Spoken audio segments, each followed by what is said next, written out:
Kita ke kasus lainnya, Saudara. Polisi menetapkan 4 orang sebagai tersangka dalam kasus penyalahgunaan dana Pemirsa, sosial petinggi oleh Yayasan Aksi Cepat Tanggap ditetapkan sebagai tersangka oleh penyidik Mabes Polri. Ini lantaran memang saat ini pihak kepolisian masih terus melakukan pendalaman dalam kasus ini untuk menentukan apakah keempat petinggi ACT yang sudah menjadi tersangka ini akan ditahan atau tidak.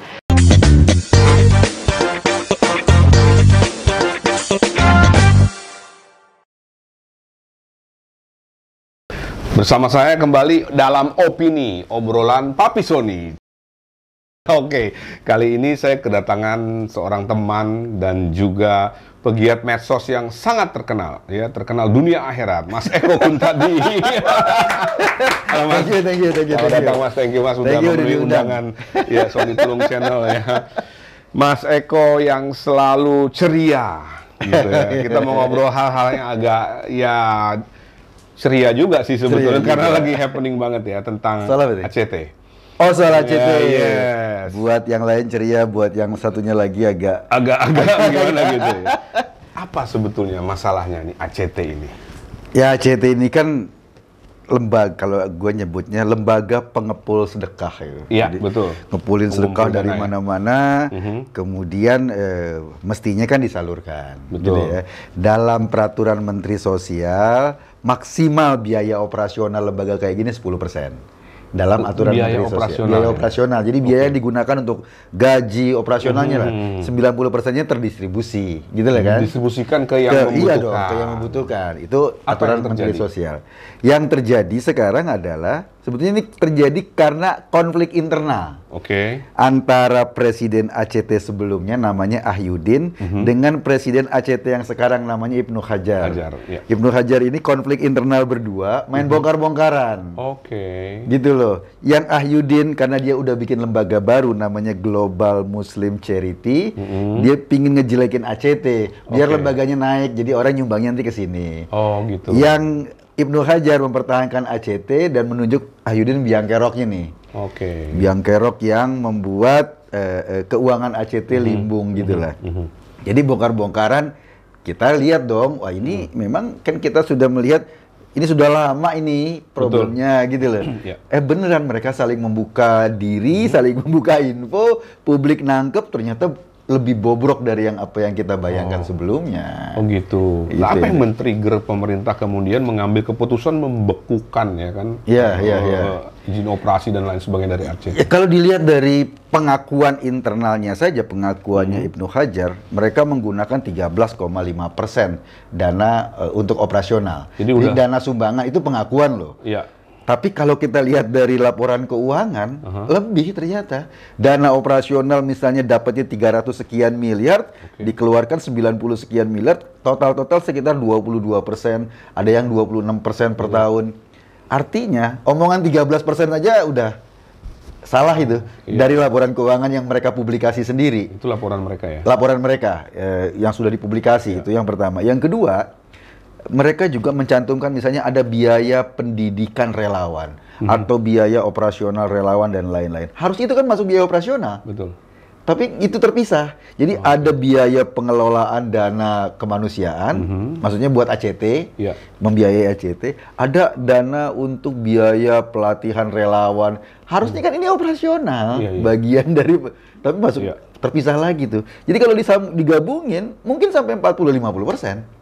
Yang dana yang digunakan untuk internal. Dan itu sudah menyalahi ya? Sangat. Menteri peraturan Mensos 10% maksimal. Berarti besar sekali ya? Besar banget gitu. Dari dana bahkan katanya dananya berapa sih yang satu tahun bisa sampai 500 miliar ya? 500 miliar. Satu tahun 500 miliar. Kalau 50% katakanlah yang realnya itu misalnya 30% aja kan 150 miliar setahun. Dan PPATK juga menemukan beberapa aliran dana ya ke beberapa organisasi di luar yang tanda kutip ya mendukung kegiatan terorisme. Oh iya, ACT itu bekerja sama dengan sebuah yayasan dari Lahore, Pakistan. Nama yayasan itu Fanhat-e-Insaniyah Foundation, FIF. Pendiri yayasan ini namanya Faiz Muhammad Syed. Faiz Muhammad Syed ini terlibat dalam kasus bom Mumbai. yang menyebabkan 164 orang meninggal. Jadi itu satu. Jadi kerjasamanya itu kerjasama lembaga dan lembaganya didirikan oleh seorang tokoh teroris. Itu jelas tuh. Itu diakui publikasi umum. Belum lagi transferan. Transferan yang didistribusi, yang ditransfer katanya ditransfer ke tokoh Al-Qaeda.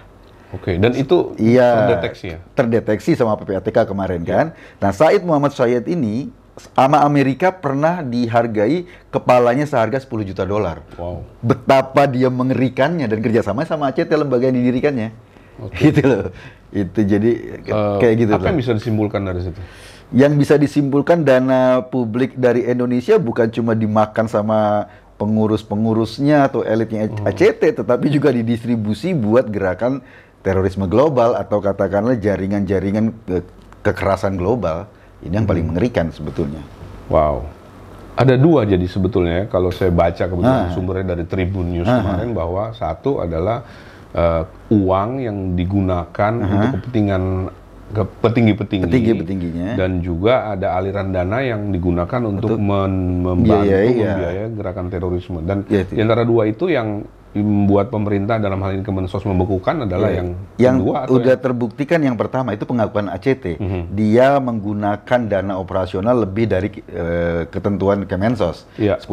Jadi pemerintah menggunakan alasan itu untuk membekukan. Yang lain-lain kan perlu pembuktian lebih lanjut. Jadi itu yang bisa menjadi dasar utama ya. Utama. Yang menarik sebetulnya gini, di ACT itu struktur pimpinannya lebih gila dari perusahaan BUMN. Maksudnya lebih gila? Ini ada presiden, ada senior vice presiden 2 orang, ada vice presiden 4 orang, ada direktur eksekutif 14 orang, ada direktur 16 orang. Lo bayangin, perusahaan segede BUMN yang triliunan itu, direkturnya nggak sampai 16, bro. Ini 16. Kenapa mereka banyak kayak gini? Karena mau bancakan, biar dapat fasilitas, dikasih nama jabatan direktur, lo dapat mobil, dapat gaji gede. Gitu ya? Iya. Wow. Itu terjadi. Nah, pertanyaannya adalah bagaimana bisa cenderung di orang Indonesia nih ya?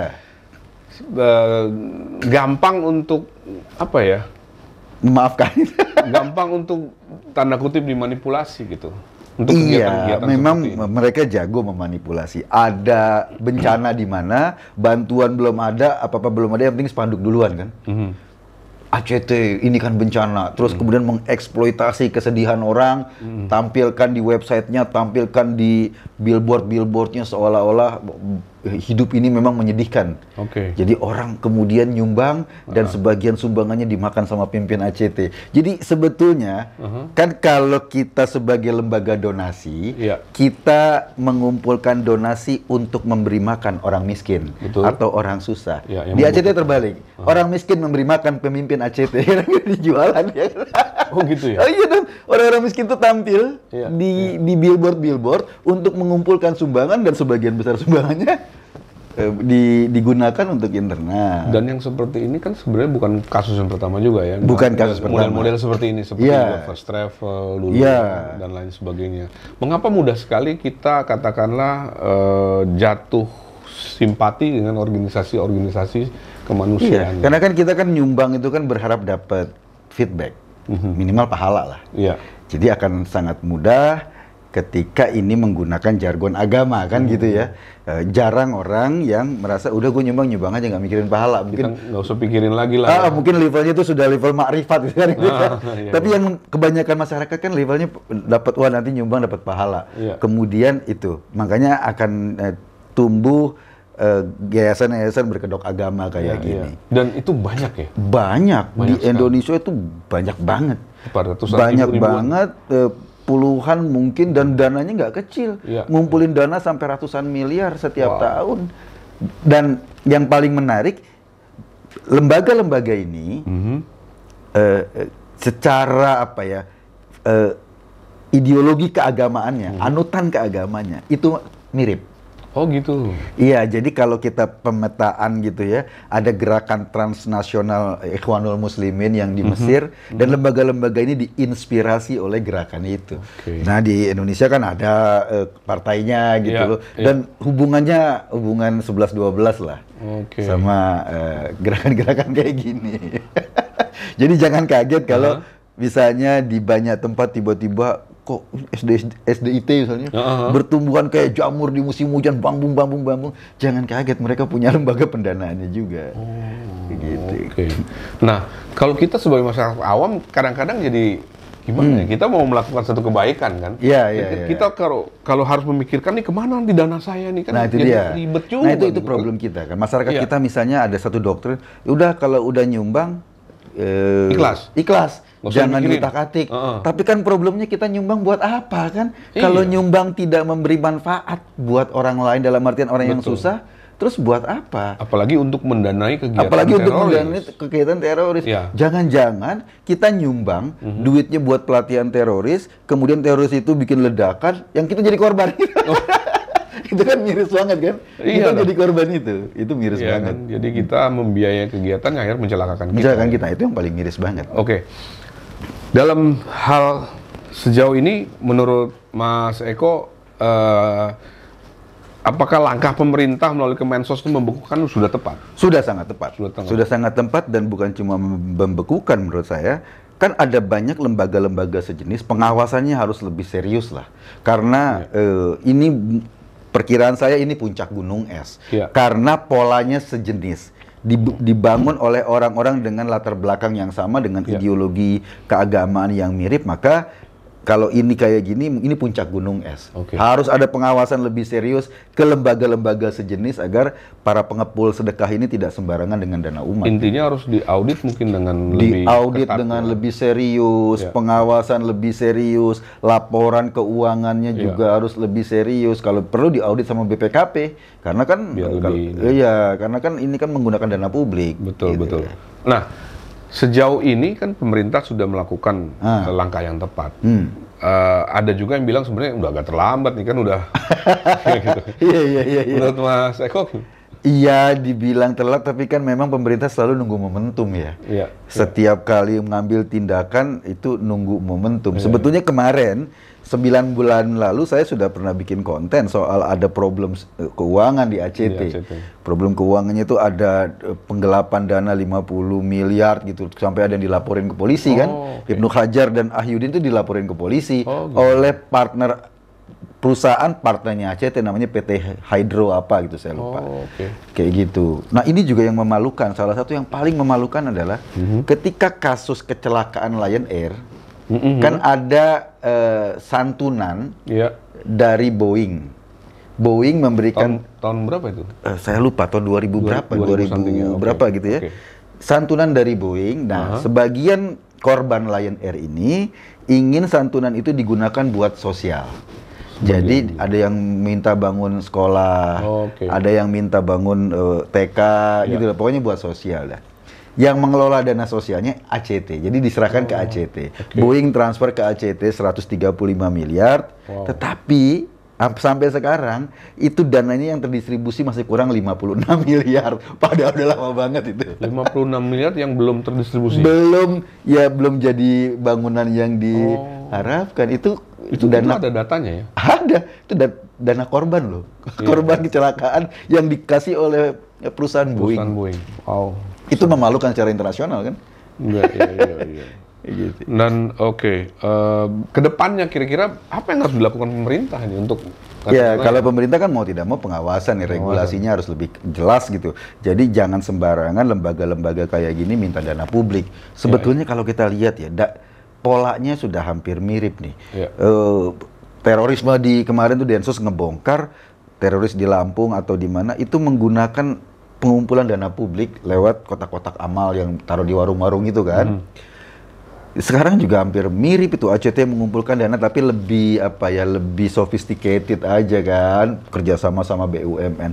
Bagi saya sekarang misalnya BUMN harus hati-hati nih. BUMN kan mengelola dana masyarakat, dia punya dana CSR, harus hati-hati nyumbangin duit ke lembaga-lembaga yang tidak jelas kayak gini, akibatnya ya buat memperkaya pengurusnya sendiri. Iya. Terus yuk kita minum dulu Mas Eko. Ini EasyLo, aplikasi laundry yang membuat hidupmu lebih easy. Yes. Jadi dalam kasus ACT ini berarti lagi-lagi publik menjadi korban. Oh iya, iya kan? Iya, jelas. Tapi kan juga beberapa kali juga kegiatan ACT juga kan melakukan kebaikan gitu. Oh iya. Banyak juga kan, nggak sedikit kan? Banyak. Menyumbang kegiatan sosial dan lain sebagainya. Jadi sebetulnya yang salah mungkin bukan organisasinya atau individunya atau apanya? Iya, misalnya gini, ada satu korban kecelakaan di Jawa Timur atau Jawa Tengah, saya lupa namanya, Pak Suharsono. Jadi ada truk remnya blong, dia kecelakaan sampai kakinya patah, keluarganya juga ada anaknya yang luka dan lain-lain. ACT ngelihat itu, kemudian difoto, dipotret, dimintakan sumbangan kan, bahwa butuh sumbangan. Terkumpul 412 juta. Pak Suharsono dapat kebagian 3 juta. Oh gitu. Ya, bahwa ini berguna buat Pak Suharsono, berguna. Dia dapat 3 juta ketimbang nggak ada yang ngasih gitu kan. Tapi 400 sekian juta aja kan nggak jelas. Wow. 3 juta. Ini fakta ya? Fakta. Dan itu diungkap sama Tempo kemarin. Majalah Tempo mengungkap kayak gitu. Terus kejadian ada satu pengen bikin surau di daerah Magelang. Sebetulnya pengen bikin musolah kecil untuk biar orang kalau sholat subuh tuh nggak kejauhan. Di desa itu sudah ada masjid, masjid besar lumayan, tapi ada satu orang mewakafkan tanahnya bikin musolah kecil lah. Biar kalau sholat subuh nggak jauh lah, ada sholat subuh di sini gitu berjamaah. Nah, kampanyenya, ACT kan selalu kampanye dulu kan untuk mengumpulkan dana. Kampanyenya bahwa desa itu, Kepuh Rejo itu sama sekali nggak ada tempat ibadah, sama sekali nggak ada masjid. Jadi betapa menyedihkan umat Islam di sana untuk sholat Jumat aja harus jalan sekian puluh kilometer. Warga desa itu marah. Lah itu masjid gitu. Cuma kita kepingin bangun musola agar nggak terlalu jauh. Mereka pengen bangun musola, terkumpul dana 17 juta, yang dikasih cuma 9 juta. Gitu loh. Iya. Bener, terbantu 9 juta. Jadi. Tapi kan logika itu adalah kayak hiperbola, hiperbola kesusahan orang. Apa mungkin ada unsur manipulasi juga? Manipulatif, bahkan hiperbola kesusahan orang agar kita simpati, menjual, ngasih duit, yang salurkan sedikit gitu loh. Kayak gitu tuh. Modus operandinya. Iya. Ada juga beberapa yang bilang gini, Mas, loh ini kan nggak merugikan negara, nggak seperti katakanlah kasus korupsi di kementerian yang jelas-jelas merugikan uang negara. Ini kan tidak merugikan uang negara di pandangan saya. Uang negara kan uang kita. Uang negara itu dikumpulkan dari pajak masyarakat. Itu uang rakyat. Makanya disebut korupsi karena uang ini harusnya untuk kesejahteraan masyarakat. Uang rakyat ya? Iya, harusnya uang rakyat. ACT kan sama uang rakyat, cuma bedanya mereka bukan institusi negara. Yang ini institusi negara, kan sama aja. Bahkan ini extraordinary crime nih menurut saya. Bisa disebut itu ya? Menurut saya, kalaupun dalam definisi dia bukan sebagai korupsi ya. Karena korupsi itu kan harus ada unsur kerugian negara. Betul. Ini kerugian negara nggak ada, tapi publik dirugikan. Yang pertama adalah uang publik pasti dirugikan. Yang kedua, tingkat kepercayaan publik. Yang ketiga, ini penistaan agama. Karena menggunakan jargon-jargon agama untuk menipu publik gitu. Apakah publik sendiri yang tanda kutip tertipu itu merasa marah atau bagaimana kalau menurut pantauan? Marah sih enggak ya, karena publik kita ini baik hati. Nah itu dia masalahnya. Publik kita ini dermawan. Itu dia. Tapi kan persoalannya ini adalah penipuan, atau katakanlah ini adalah memanipulasi kedermawanan publik, memanipulasi keikhlasan publik. Kan publik ini kalau dia marah ketika dia nyumbang, dia bersedekah, maka dia khawatir hilang pahalanya. Pahalanya nggak dapet ya. Padahal uangnya dimakan orang gitu loh. Uangnya dimakan jin, dia khawatir hilang pahalanya. Ini yang bahaya psikologi kayak gini. Sama kayak misalnya dulu jemaah first travel. Wah, dia kan yang penting ikhlas lah, orang mau umroh kok. Kenapa dia nggak umroh? Ya belum ada undangan dari Allah. Kan umroh itu undangan Tuhan gitu. Betul. Jadi ada ada alasan keagamaan untuk terus-menerus menipu orang. Itu sebabnya begitu mudah ya. Iya. Ya katakanlah ya menjadi korban. Tapi kalau rakyatnya sendiri atau yang tanda kutip yang dirugikan tidak merasa terlalu dirugikan, ya udahlah, nggak apa-apa lah. Ya dirugikan dong. Yang pertama yang dirugikan itu korban-korban itu kan yang nggak kebagian sebagaimana mestinya. Korban-korban itu dirugikan. Kita juga dirugikan karena mestinya setiap sen dana kita yang kita sumbangkan ke lembaga-lembaga donasi itu bisa meningkatkan kesejahteraan orang, bukan meningkatkan kesejahteraan pengurusnya. Kita nggak nyumbang buat Ahyudin, kita nggak nyumbang buat Ibnu Hajar, kita nggak nyumbang buat direksi-direksi itu kan. Pada intinya bahwa mereka bisa mengambil dana operasional, oke, kita maklumi. Tapi intinya kita nggak nyumbang buat dia, kita nyumbang buat orang. Tapi masih banyak loh yang bela ACT. Yang bela ACT banyak karena karyawan ACT banyak.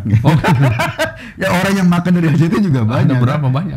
Saya nggak tahu, tapi kalau seandainya mereka putarannya 500 miliar satu tahun, kemudian mereka ada punya tenaga relawan, mereka punya tim ini, tim marketing. Kan marketingnya ada, coba aja jajal. Pernah sekali nyumbang, kasih cantuman nomor telepon, pasti besok kayak dikejar-kejar debt collector. Nyumbang lagi ada tim marketing punya target kayak sales asuransi gitu lah. Berapa sumbangan yang masuk, mungkin fee-nya berapa kita nggak tahu. Nah, Mas Eko kan salah satu figur yang bisa disebut yang pertama mengangkat isu ini. Banyak dapat serangan juga sampai sekarang. Luar biasa. Saya sih maklum, kadang-kadang maklum itu yang nyerang ya teman-teman yang berkepentingan sama lembaga ini. Ya mungkin karyawannya, mungkin orang yang mendapat manfaat dari pengumpulan dana umat gitu kan. Karena kan misalnya gini, di Aceh itu ada namanya dana pengembangan komunitas. Dana pengembangan komunitas ini kita nggak tahu kan distribusi kepada komunitas yang mana. Ya jadi kalau misalnya kita jaringannya sama, saya punya proposal bikin kegiatan yayasan saya, mungkin jauh lebih gampang. Ketika ini dibekukan saya marah dong, saya kan nggak dapat kebagian lagi. Jadi kepentingannya terganggu. Iya, jadi ya memang mengganggu satu komunitas yang selama ini menikmati dana publik gitu. Jadi menikmati kebaikan juga kan. Menikmati kebaikan masyarakat. Jadi ya bullshit lah kalau mereka itu adalah menginikan beranggapan bahwa mereka adalah malaikat penolong publik. Enggak, mereka kok dapat makan dari situ. Ada unsur money laundering nggak sih? Belum tahu saya unsur money laundering. Tapi kata PPATK kemarin mereka mentransfer ke negara-negara yang rentan untuk money laundering. Oh gitu. Iya. Ke Palestina ya. Ke Palestina, ke beberapa negara yang memang secara hukum Turki sama secara China. hukum sering digunakan untuk money laundering. Ada 300 rekening ACT yang dibekukan oleh PPATK.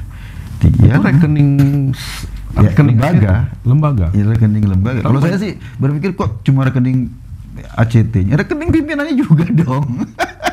Karena kan mereka nggak kerja apa-apa, mereka hidup dari ACT selama ini. Mas, kalau sekarang nih dibekukan katakanlah ya kan, yang dibekukan itu kan kegiatannya kan. Organisasinya kan enggak. Iya, masih tetap bisa jalan lagi kan. Bisa jalan, tapi kan organisasi ini, yayasan ini fungsinya mengumpulkan dana dan menyalurkan dana. Sekarang dua kegiatan itu, mengumpulkan dan menyalurkan, dibekukan. Dibekukan untuk sementara atau ada? Saya nggak tahu. Tapi kalau dihitung dan dilihat dari angka yang sudah di ACT sendiri yang ngomong ya 13,sekian persen itu udah bertentangan dengan peraturan menteri, ya mungkin pemerintah bukan cuma harus sementara, ini harus serius dia membekukan. Kalau saya berpikir bekukan juga, atau katakanlah sita aset-aset para petingginya, kumpulin duitnya buat siapa? Buat karyawan ACT. Jadi mereka dapat pesangon.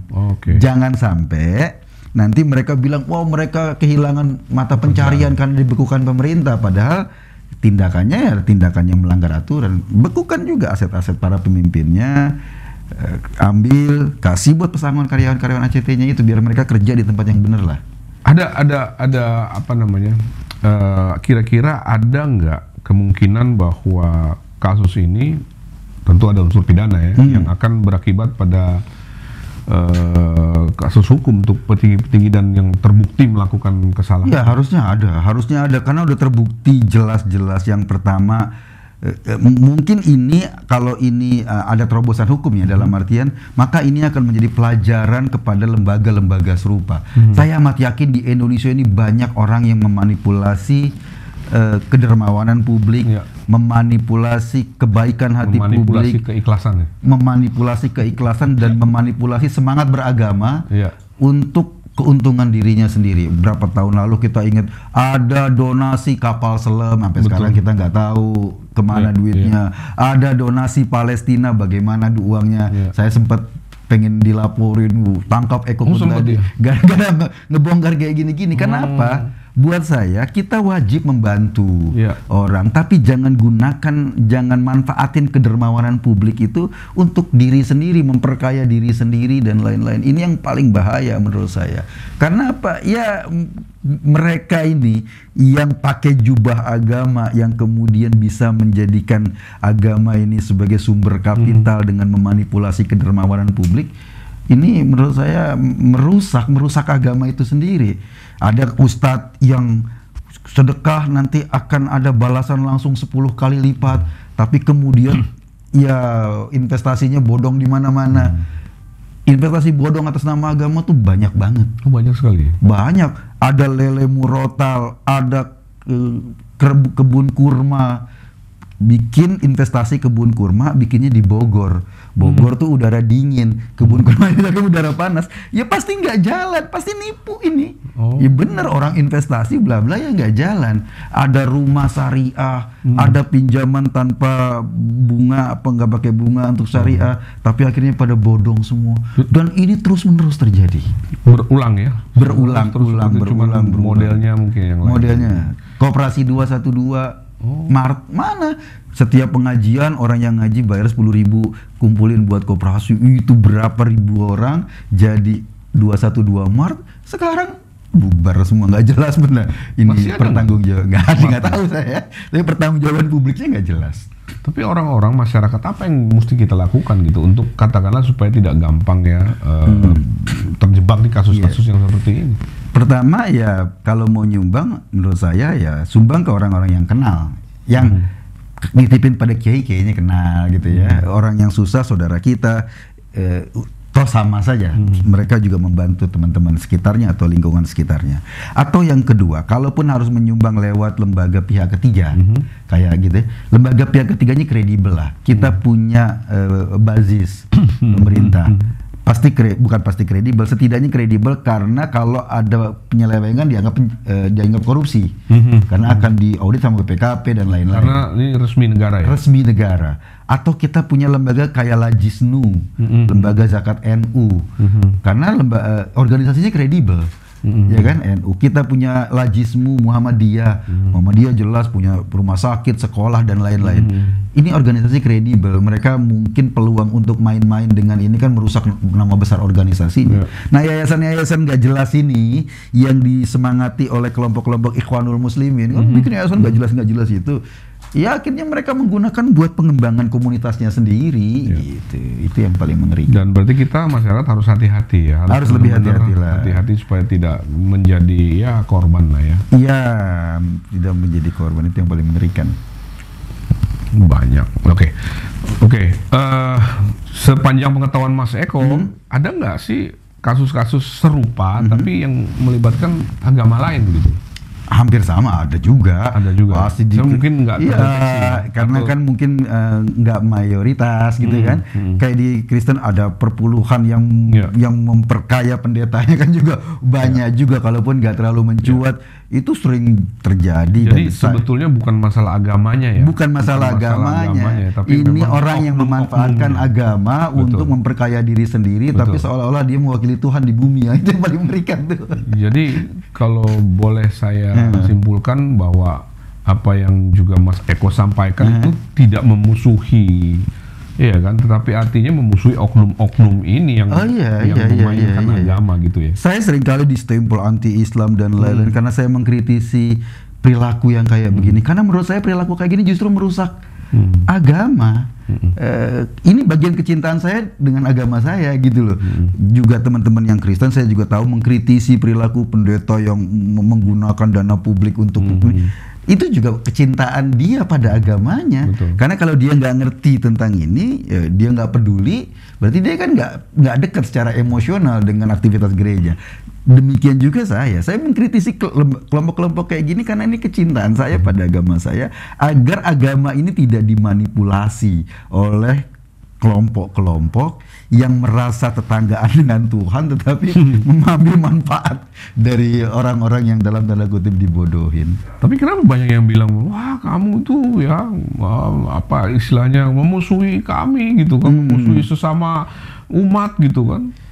Iya, kan yang koruptor juga banyak yang muslim, kita harus musuhin juga kan.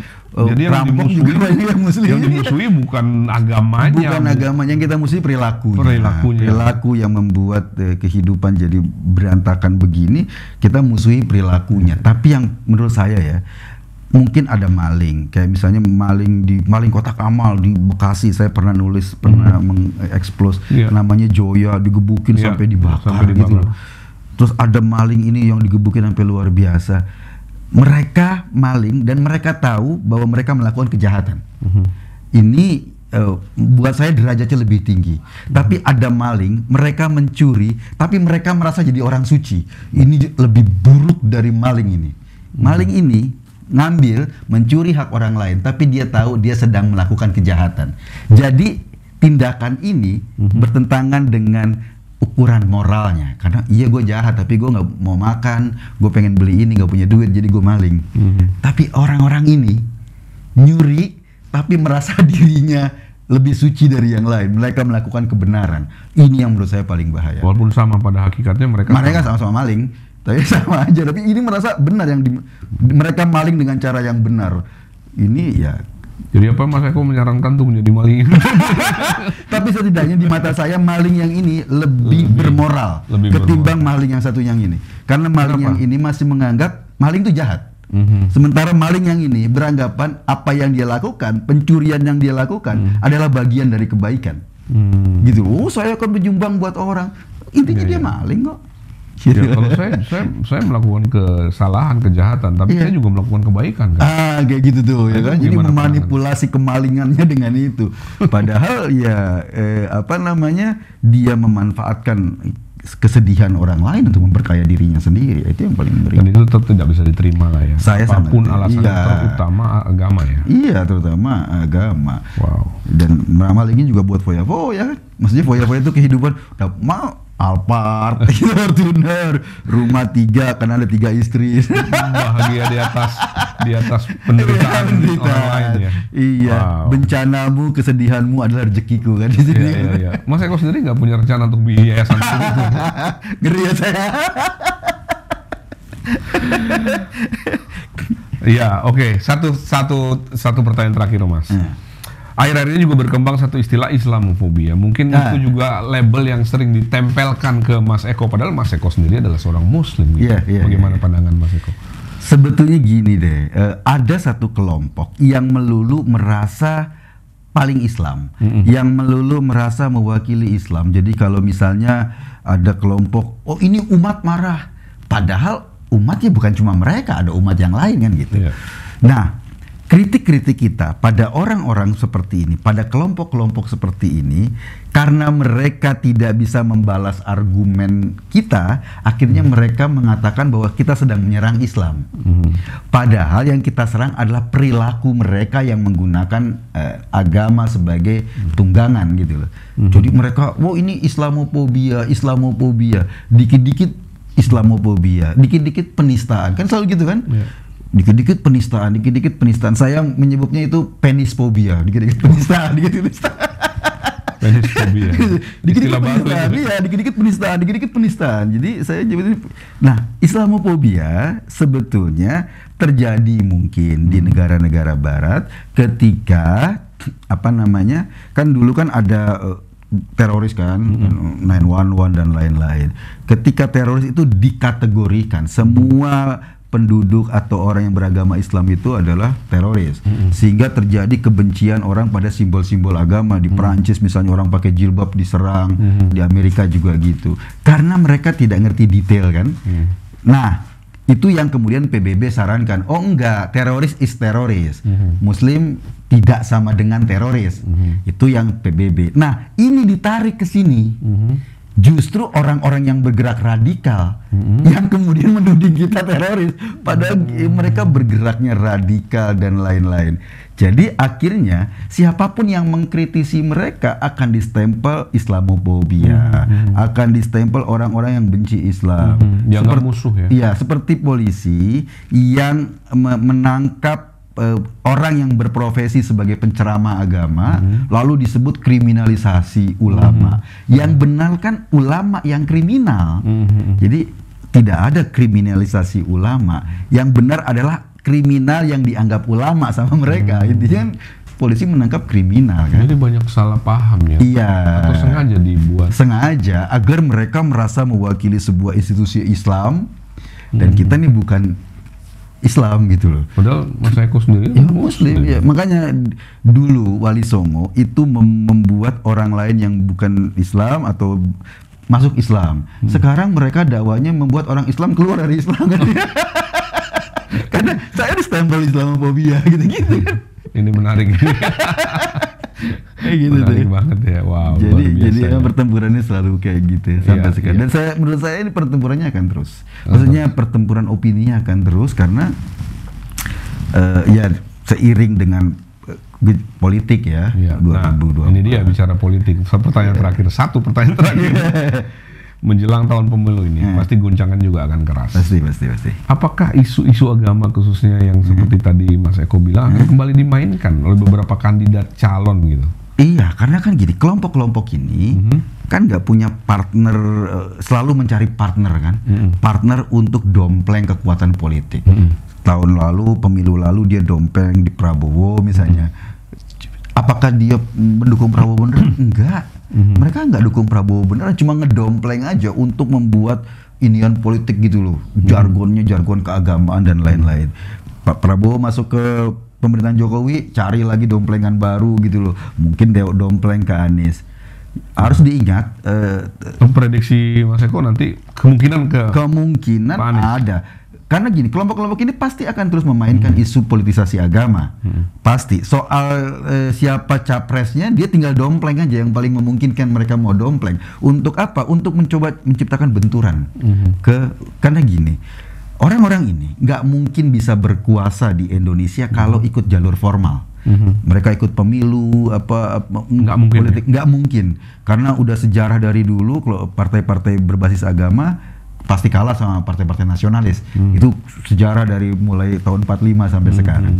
Jadi peluang mereka untuk merebut kekuasaan di Indonesia itu tipis. Mereka hanya bisa berkuasa kalau bangsa ini berantem, pecah, chaos. Jadi tujuannya itu bagaimana caranya mereka menciptakan chaos agar mereka berkuasa. Ya, kan sama yang terjadi di Libya. Kemungkinan kalau chaos terus berkuasa kan logikanya sebenarnya. Nanti kalau orang chaos kan orang akan mencari tambatan atau mencari perlindungan di mana orang yang dunia yang penuh ketidakpastian agamanya laku. Kalau udah nggak perlu ketidakpastian, kita akan mencari pegangan yang pasti. Yang paling gampang itu ya agama. Lagi-lagi yang dijual agama. Akan ke sana. Nah, chaos itu akan terjadi apabila ada dua kekuatan seimbang. Makanya kelompok-kelompok ini tumbuh di wilayah-wilayah di mana masyarakat yang beragama non-muslimnya atau Kristennya tinggi. Misalnya di Sulawesi Utara kelompok ini tumbuh cukup tinggi, di Sumatera Utara cukup tinggi, di NTT juga lumayan pertumbuhannya keras. Biar apa? Biar ada gesekan. Kalau misalnya di Jawa Barat yang muslimnya mayoritas, Kristennya minoritas, kan bukan yang terjadi bukannya konflik, yang terjadi dominasi. Tapi kalau kekuatan seimbang kan terjadi konflik. Kasus Maluku itu kejadian. Betul. Maluku kan karena dua kekuatan seimbang, Ambon itu kan clash. Gitu clash. Nah, itu akan terus mereka lakukan. Dan jangan lupa juga tahun 1924 itu adalah tahun keruntuhan Khilafah Utsmani. Jadi 2024 itu adalah 100 tahun keruntuhan khilafah yang akan mereka peringati sebagai bangkitnya khilafah gitu. Dan 2024 kita akan menghadapi sejarah ya. 100 tahun persis ya. 100 tahun persis. Khilafah Utsmani. Iya. Wow. Itu ya. Jadi kita harus waspada juga, bampiran kayaknya ya. Nah, kita harus goncangan ya. Iya, jangan sampai ada goncangan. Ya. Kita juga semua sepakat pemilu itu cuma tradisi 5 tahunan. Betul. Kan. Kita beda-beda pendapat, besok kita pelukan lagi. Betul. Kayak Pak Prabowo sama Pak Jokowi kan, beda-beda itu kerja sama bisa kok. Kita tetap sebangsa dan setanah air. Iya. Harus jaga lah ya. Tapi kalau sudah politisasi agama itu berat. Karena udah kafir-kafiran segala macam itu udah berat. Itu yang repot. Jadi kita harus kembali ke ya lebih cerdas aja kali. Supaya kita tidak gampang dibenturin. Seperti itu. Oke, Mas Eko Kuntadi, terima kasih banget udah mampir ke channel saya, channel Sony Tulung dalam opini obrolan Papi Sony. Wah, banyak banget ya teman-teman guys pencerahan yang kami dapat. Pasti juga you guys dapat pencerahan yang luar biasa dari seorang Eko Kuntadi, pegiat media sosial dan aktivis. Pokoknya keren lah. Thank you Mas Eko udah datang mengundang saya. Thank you, sukses terus kegiatannya. Terima kasih bro. Tetap semangat. Thank you Mas Eko, sukses selalu. Bye bye guys.